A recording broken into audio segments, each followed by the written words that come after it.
করে আগলে রাখা দরজায় আমার আর নয়।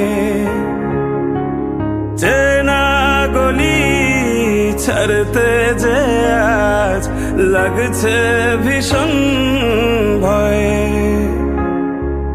খুব করে আগলে রাখা দরজায় আমার আর নয়।